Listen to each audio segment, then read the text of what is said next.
Hello दोस्तों। आज हम 11th क्लास यानी 11वीं क्लास की एनसीईआरटी की जो बुक है, जो शिक्षक भर्तियों में विशेष तौर से प्रश्न पूछे जाते हैं, उसका आज हम पहला यूनिट शुरू कर रहे हैं। मनोविज्ञान क्या है? मन एवं व्यवहार को समझने में मनोविज्ञान के रूप स्वरूप और उनकी भूमिका को जान सकेंगे। यानी इस पार्ट में आप ये जो 4 टॉपिक हैं, इनको जानेंगे। इस विद्या शाखा के विकास का वर्णन कर सकेंगे। मनोविज्ञान के विविध क्षेत्रों और अन्य विद्या शाखाओं तथा व्यवसायों से उसके संबंध को जान सकेंगे और दैनिक जीवन में अपने तथा अन्य को ठीक से समझने में मनोविज्ञान के महत्व को जान सकेंगे। अब देखिए, पहले हम बात करेंगे परिचय, फिर मनोविज्ञान क्या है, मनोविज्ञान एक विद्या शाखा के रूप में किस प्रकार से काम करता है, मनोविज्ञान एक प्राकृतिक विज्ञान के रूप में कैसे काम करेगा, मनोविज्ञान एक सामाजिक विज्ञान के रूप में कैसे काम करेगा, मन एवं व्यवहार की समझ के बारे में बात करेगा। मनोविज्ञान की विद्या शाखाओं की प्रसिद्ध धारणाएं क्या हैं, कंसेप्ट क्या हैं, उसके बारे में बात करेगा। मनोविज्ञान का विकास यानी आधुनिक मनोविज्ञान के विकास में कुछ रोचक घटनाएं हैं जो बॉक्स 1.1 में दी गई है, वो भी देखेंगे आप। मनोविज्ञान में भारत में मनोविज्ञान का विकास, मनोविज्ञान की शाखाएं जो ब्रांचेज हैं अक्सर परीक्षाओं में पूछी जाती है। भारत में मनोविज्ञान का विकास अक्सर परीक्षा में पॉइंट किया जाता है। मनोविज्ञान एवं अन्य विद्या शाखाएं का क्या आपस में कंसर्न है, संबंध है। दैनिक जीवन में मनोविज्ञान का कहाँ कहाँ रोल आता है, प्रमुख पद, फिर सारांश, समीक्षात्मक प्रश्न और परियोजना। ये पहले पाठ का प्रारंभिक चरण है। चलिए अब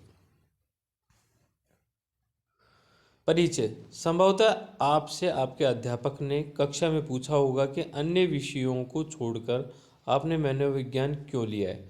ये 11वीं क्लास की है, क्योंकि 11वीं क्लास में ऑप्शनल सब्जेक्ट रूप में काम किया लिया जाता है, अतः उसके बारे में बात कर रहा है। आप क्या सीखने की आशा करते हैं? यदि आपसे यह प्रश्न पूछा जाए तो आप क्या प्रतिक्रिया देंगे? सामान्यतः जिस तरह की प्रतिक्रियाएं कक्षा में मिलती हैं वे विस्मयकारी होती हैं, यानी आश्चर्यजनक होती है। अधिकांश विद्यार्थी निरर्थक प्रतिक्रिया देते हैं, जैसे वे जानना चाहते हैं कि दूसरे लोग क्या सोच रहे हैं।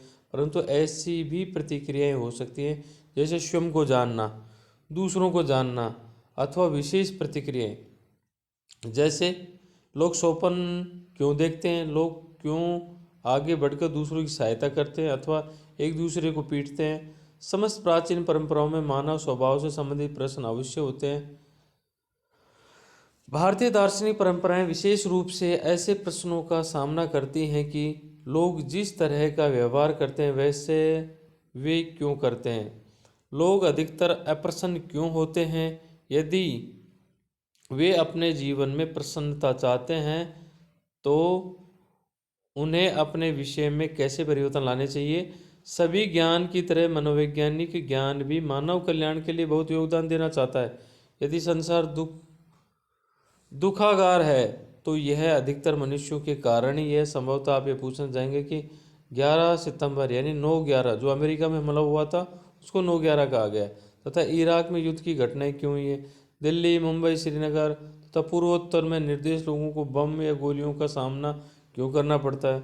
मनोवैज्ञानिक ये पूछते हैं कि युवा मन में कैसे अनुभव होते हैं जो बदला लेने वाले आतंकवादियों के रूप में परिवर्तित हो जाते हैं।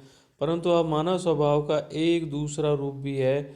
आपने संभवतः मेजर HPS अहलूवालिया का नाम सुना होगा, जिन्हें पाकिस्तान के साथ युद्ध के समय एक चोट के कारण कमर के नीचे लकवा मार गया था और वे माउंट एवरेस्ट पर चढ़े थे। उनमें इतनी ऊंचाई पर चढ़ने का भाव कहाँ से जागृत हुआ है? मानव स्वभाव के विषय में आप ऐसे ही प्रसन्न नहीं होते हैं जिन्हें मनोविज्ञान एक विज्ञान के रूप में देखता है।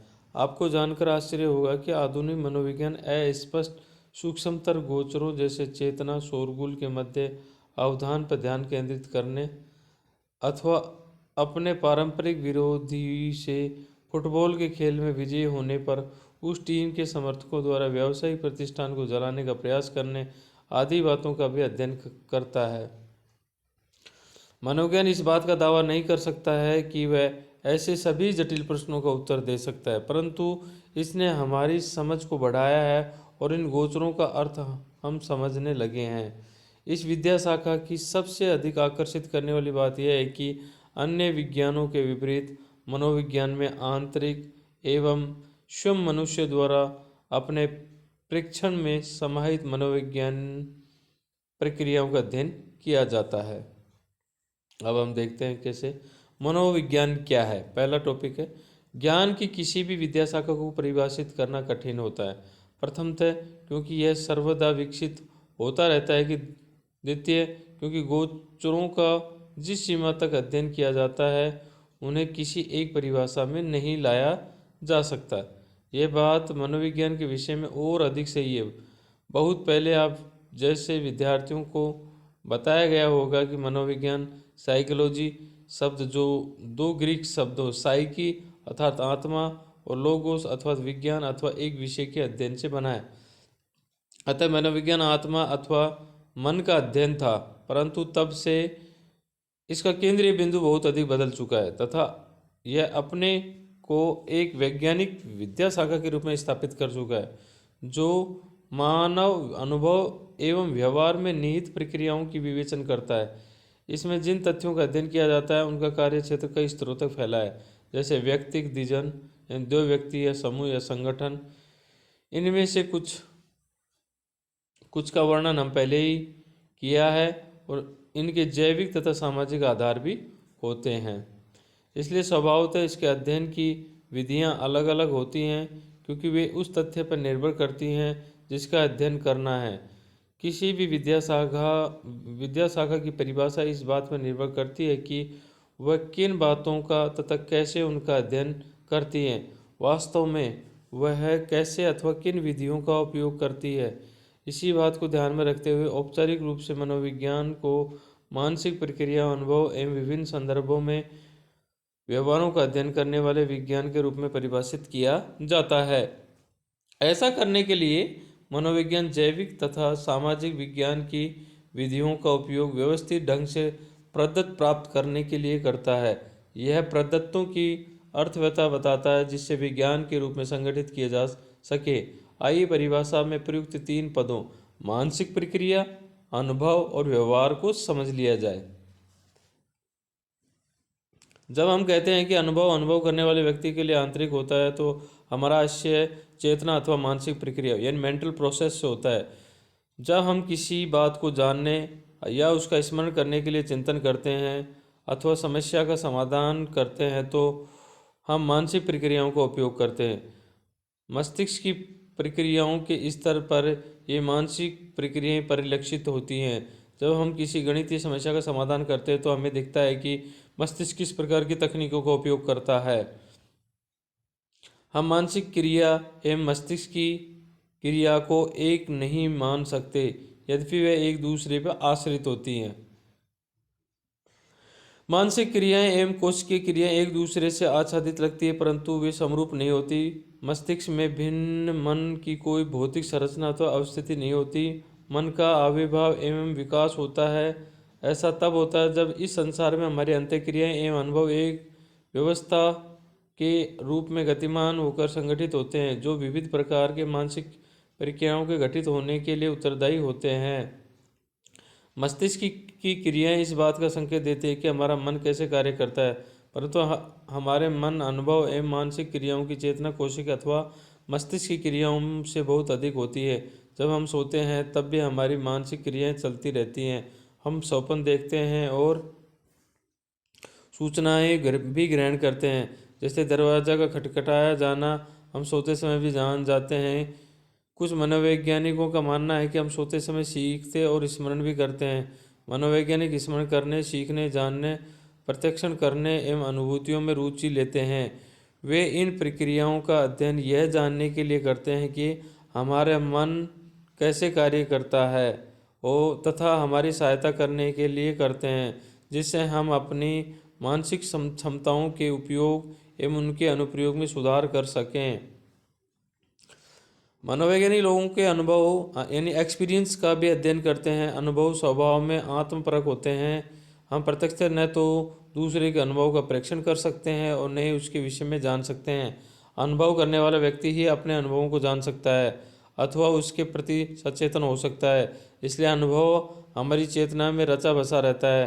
मनोवैज्ञानिकों ने लोगों की इस पीड़ा पर ध्यान दिया है जो अंतिम सांस गिन रहे रोगी में भी दिखाई देती है, अथवा उस मनोवैज्ञानिक पीड़ा पर जो शोकार्त होने पर होती है। साथ ही साथ धनात्मक अनुभूतियों का भी जो हम रोमांच करते समय अनुभव करते हैं, कुछ गूढ़ अनुभव भी करते हैं जिन पर मनोवैज्ञानिक ध्यान देते हैं। जैसे जब कोई योगी ध्यानावस्थित होता है तो वह चेतना के एक भिन्न धरातल पर पहुंचता है तथा एक नवीन अनुभव को उत्पन्न करता है। अथवा जब कोई नशेड़ी किसी नशीली दवा का सेवन हवा में उड़ने के लिए करता है, यद्यपि ऐसी दवाइयाँ हानिकारक होती हैं, अनुभवकर्ता के आंतरिक एवं बाह्य दशाओं से प्रभावित होते हैं। यदि गर्मी में किसी दिन आप भीड़ वाली बस में यात्रा करते हैं तो आपको वैसी असुविधा की अनुभूति नहीं होती, क्योंकि आप अपने मित्रों के साथ पिकनिक के लिए जा रहे होते हैं। इस प्रकार अनुभव के स्वरूप को आंतरिक एवं बाह्य दशाओं के जटिल परिदृश्य का विश्लेषण करके समझा जा सकता है। बिहेवियर हमारी क्रियाएं जिससे हम संलग्न होते हैं कि अनुक्रियाएं अथवा प्रतिक्रियाएं होती हैं। जब कुछ आपकी तरफ आता है तो पलकें सामान्य प्रतिवर्त क्रिया में खुलती बंद होती हैं। आप परीक्षा देते समय यह अनुभव कर सकते हैं कि आपका हृदय धड़कता है। आप सुनिश्चित करते हैं कि आप एक चलचित्र विशेष अपने मित्र के साथ देखेंगे। व्यवहार सामान्य अथवा जटिल, कम समय तक अथवा देर तक बना रहने वाला हो सकता है।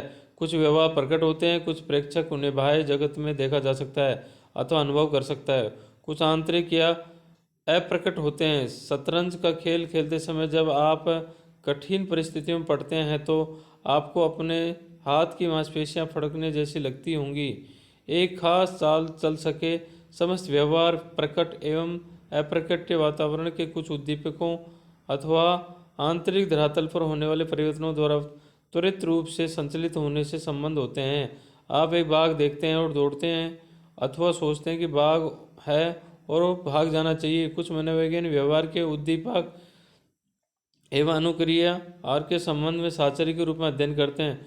उद्दीपक एवं अनुक्रिया दोनों ही आंतरिक अथवा बाह्य हो सकते हैं।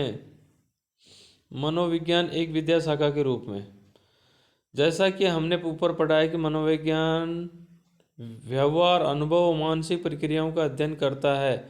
वह यह समझने का प्रयास करता है कि मन कैसे कार्य करता है एवं विभिन्न मानसिक क्रियाएं विविध व्यवहारों के रूप में कैसे उत्पन्न होती हैं।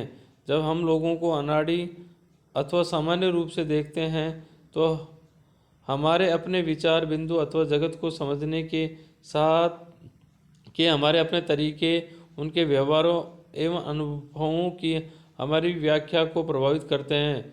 मनोवैज्ञानिक व्यवहार एवं अनुभव की व्याख्या से ऐसी अभिन्नतियों को अनेक तरीकों से कम करने का प्रयास करते हैं।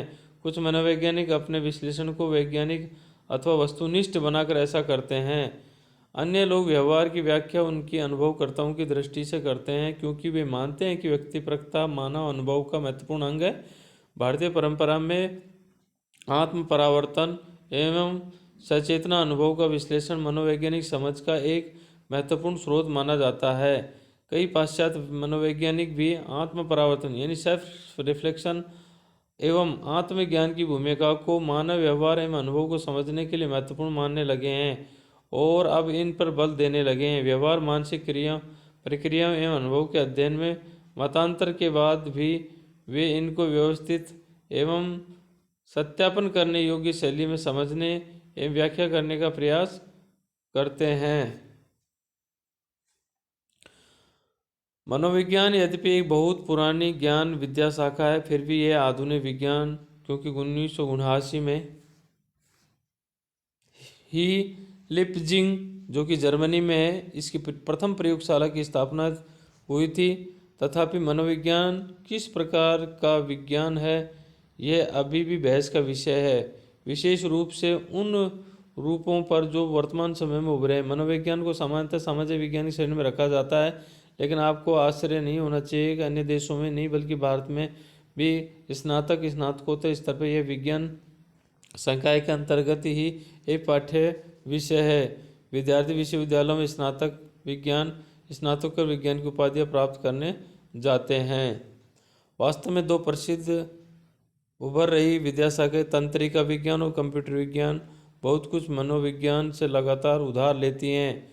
हमें से बहुत से लोग तीव्र गति से विकसित हो रहे मस्तिष्क प्रतिमा तकनीक जैसे fMRI EEG इत्यादि से परिचित होंगे, जिनसे मस्तिष्क की प्रक्रियाओं को वास्तविक समय अथवा अर्थात जब से वास्तव में हो रही है में समझना संभव होता है। इसी प्रकार सूचना तकनीकी के क्षेत्र में मानव कंप्यूटर अंतःक्रियाएं तथा कृत्रिम बुद्धि का विकास संज्ञानात्मक प्रक्रियाओं में मनोविज्ञान ज्ञान के बिना संभव नहीं हो सकता। इसलिए एक विद्याशाखा के रूप में मनोविज्ञान की दो समांतर धाराएं हैं। पहली जो अनेक मनोविज्ञान एवं सामाजिक तथ्यों के अध्ययन में भौतिक और जैविक विज्ञान की विधियों का उपयोग करती हैं, तथा दूसरी जो उनके अध्ययन में सामाजिक और सांस्कृतिक विज्ञान की विधियों का उपयोग करती हैं। ये धाराएं कभी कभी एक दूसरे से में मिलकर भी अपने अलग अलग मार्गों से जाती हैं।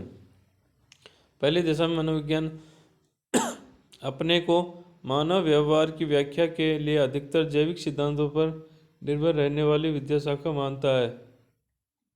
इसकी मानता है कि समस्त व्यवहार पर गोचरों के कारण होते हैं, जिनकी खोज नियंत्रित दशा में व्यवस्थित रूप से प्रदत्त संग्रह करके की जा सकती है। यह अनुसंधानकर्ता का लक्ष्य कारण प्रभाव संबंध को जानना होता है, जिसे व्यवहार पर गोचरों का पूर्व कथन किया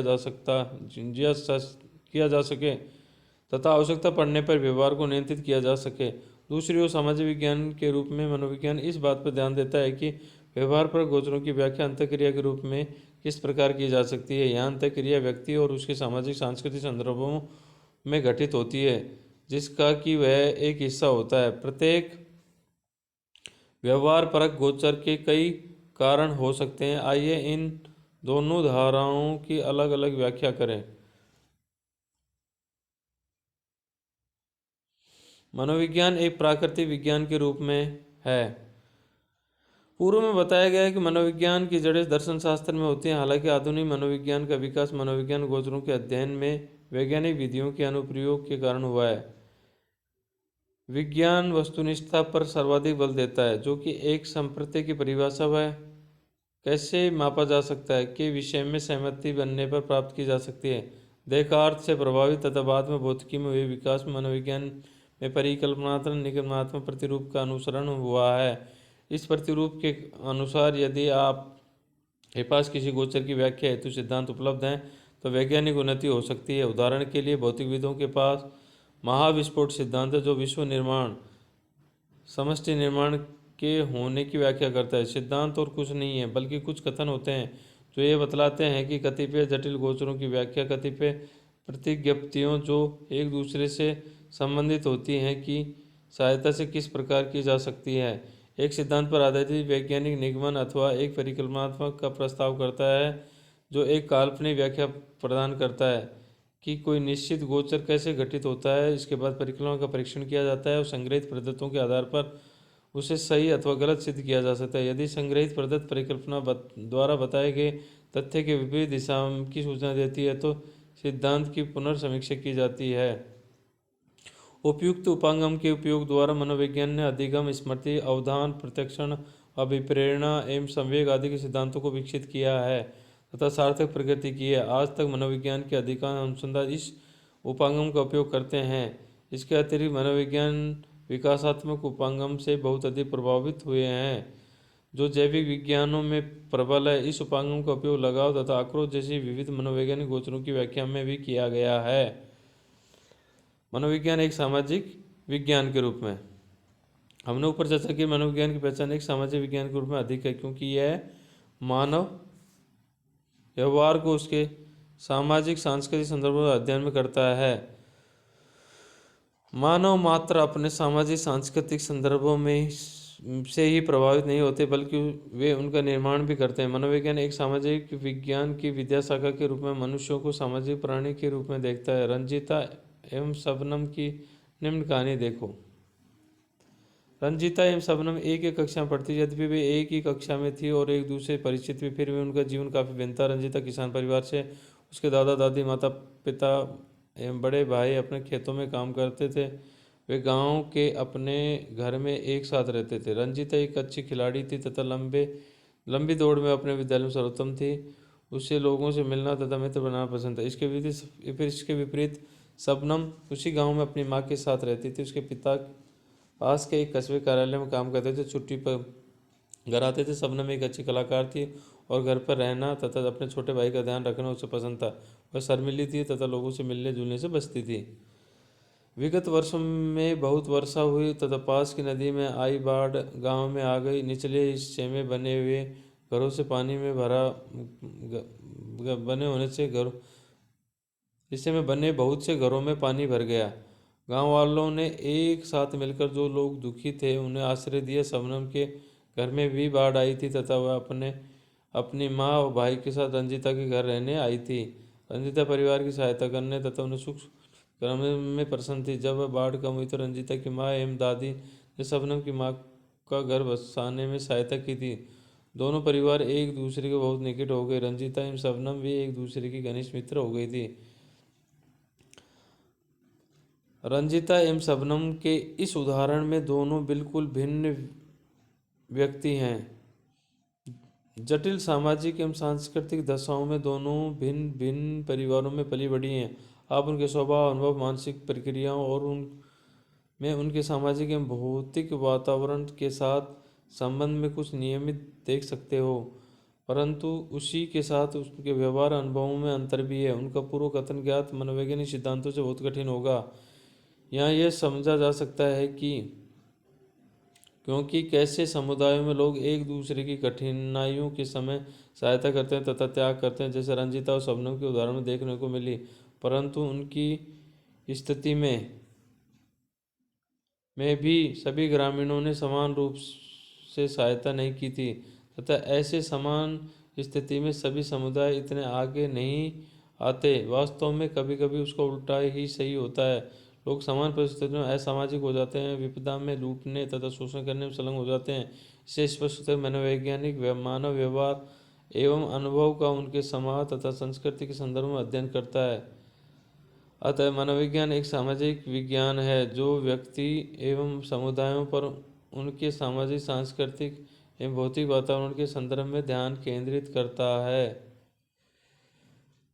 साथियों, इसके बाद हम कल इसका अध्ययन करेंगे। धन्यवाद।